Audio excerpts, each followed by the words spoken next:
Aymeric Guidet nous rejoint, directeur de la gestion de Pergame. Bonjour. Bonjour Aymeric. En fil rouge avec nous, vous venez déconstruire les idées reçues. Tout à fait. Combattre le consensus. En tout cas, exprimer un avis. Les négociations sur les droits de douane restent un énorme stress pour les marchés. Oh, beaucoup le pensent. Mais pas vous, vous dites bullshit. Vous foudroyez cette idée que les négociations en cours, négociations commerciales, seraient encore une source d'inquiétude en bourse. Oui, ça a de moins en moins d'impact sur les marchés. Et puis à chaque fois qu'il y a des négociations, ils reviennent en arrière. On a vu ce qui s'est encore passé avec le Canada.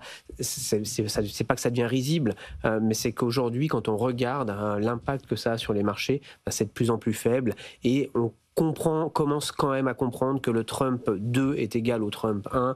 Il veut avoir des négociations, oui, mais il veut aussi continuer à avoir finalement une économie qui tourne comme d'habitude avec des partenaires commerciaux qui financent son économie. Donc au final, à la fin de la journée, on est quand même sur des négociations commerciales qui verront des issues de négociations positives. Oui, mais à quel prix le commerce va-t-il continuer et quel prix paieront surtout les consommateurs américains avec ces droits de douane qui quand même sont partis pour sortir supérieurs à ce qu'ils étaient dans son premier mandat? Certes, c'est vrai. Il va y avoir des taux qui vont être un peu supérieurs. C'est peut-être aussi un peu normal qu'il essaie de tirer la couverture à lui, en tant que première économie mondiale aujourd'hui, de chercher à faire des négociations un peu plus dures que ce qui a été par le passé.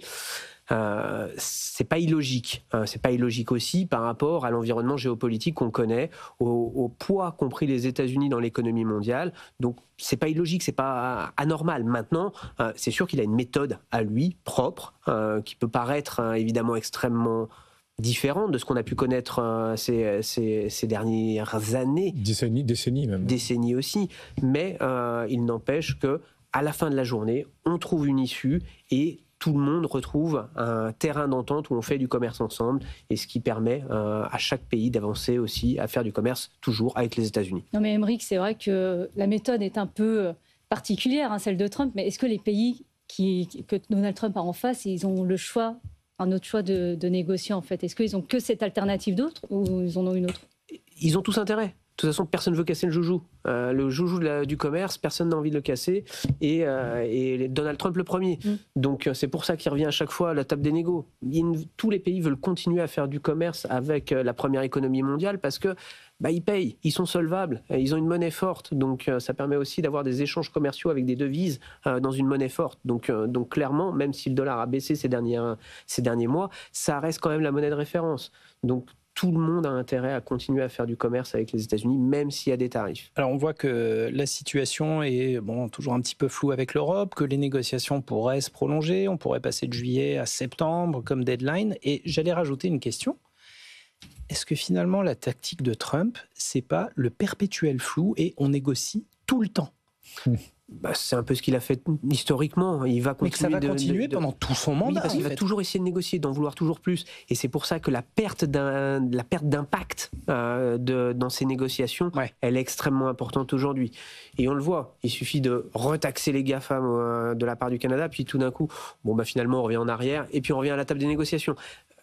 Au final, les marchés, ils n'ont pas beaucoup bougé sur ces nouvelles-là. Et on le voit sur les dernières implications, ils ne vont bouger que quand on va avoir, par exemple, la négociation avec l'Europe, le choix de savoir si on continue, si on trouve un terrain d'entente ou si on prolonge.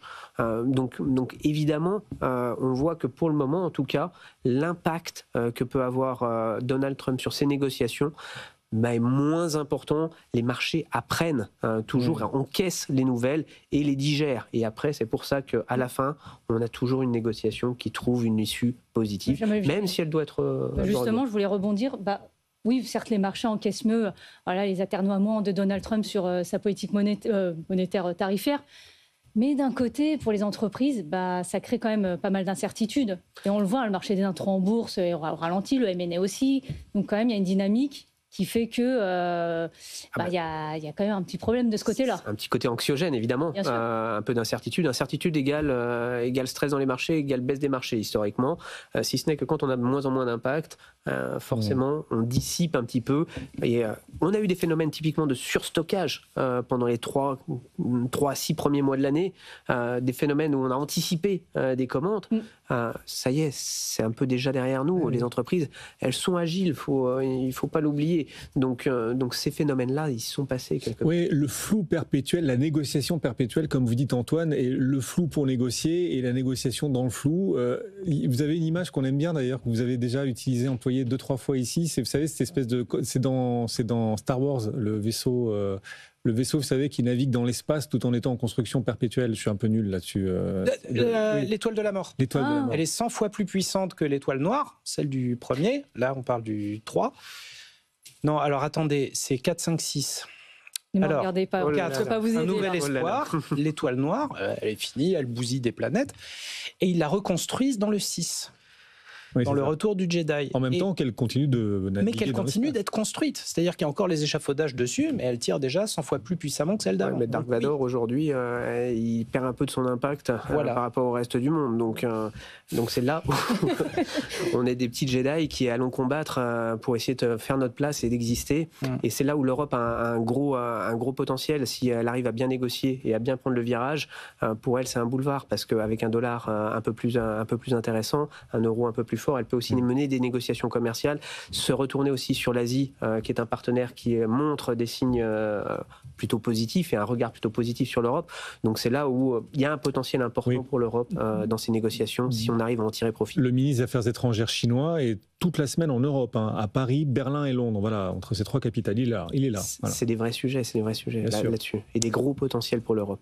Aymeric Guidet, directeur de la gestion de Pergame. Merci Aymeric. Et donc, merci beaucoup. Pour vous, il est désormais faux de dire que les marchés craignent la question tarifaire. Alors c'est une question que nous a envoyée d'ailleurs aussi un auditeur qui a eu bien raison de nous interroger puisqu'il a là votre réponse, mais il nous demande, j'essaie de retrouver sa question, c'est Onizuka sur le fil X BFM Bourse. Il nous dit, est-ce que si Donald Trump refaisait un choc des droits de douane comme le 2 avril dernier, comme il l'a fait à l'époque, donc est-ce que les indices baisseraient aussi fortement que la dernière fois ? Je pense pas. Je pense aujourd'hui que ça serait très différent. On le voit à chaque crise, les impacts diminuent, que ce soit avec des attentats, que ce soit avec des crises d'avion, que ça soit... On apprend du passé. Donc, heureusement, potentiellement, on aura moins d'impact. Antoine ? Onizuka, c'est son pseudo. Alors, soit il regarde GTO, soit il lit les mangas GTO, soit il écoute beaucoup PNL, soit peut-être même les deux. Ouais. Onizuka, dites-nous. Voilà. Pourquoi Onizuka ? Merci. Tiens, on parlera du Japon dans un instant parce que Donald Trump n'est pas satisfait des Japonais. On pensait à un accord commercial justement imminent avec le Japon. Ben non, et l'une des raisons, c'est que le Japon ne compte pas importer suffisamment de riz américain.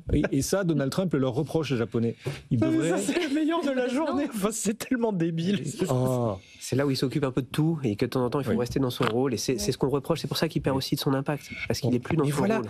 Et la principale réaction de gens de pouvoir, de gens qui sont quand même des élus, qui ont la responsabilité d'État, c'est de le regarder en disant c'est bon. C'est effrayant quand même. On en reparlera dans la suite de BFM Bourse. Ils reprochent aux Japonais donc de ne pas acheter plus de riz américain. Mais les Japonais en produisent déjà beaucoup. Ils ont même une réserve stratégique de riz. Voilà, bon. On en reparle dans la suite de BFM Bourse. Merci Aymeric d'être passé nous voir. Même si à Sabrina Sadghi. Merci Guillaume. Beaucoup d'articles sur BFM Bourse encore aujourd'hui. Vous n'arrêtez pas. Chaleur ou pas, vous êtes productifs. Bravo. On vous retrouve demain peut-être avec Julien Marion pour de nouvelles aventures. Ce sera la surprise.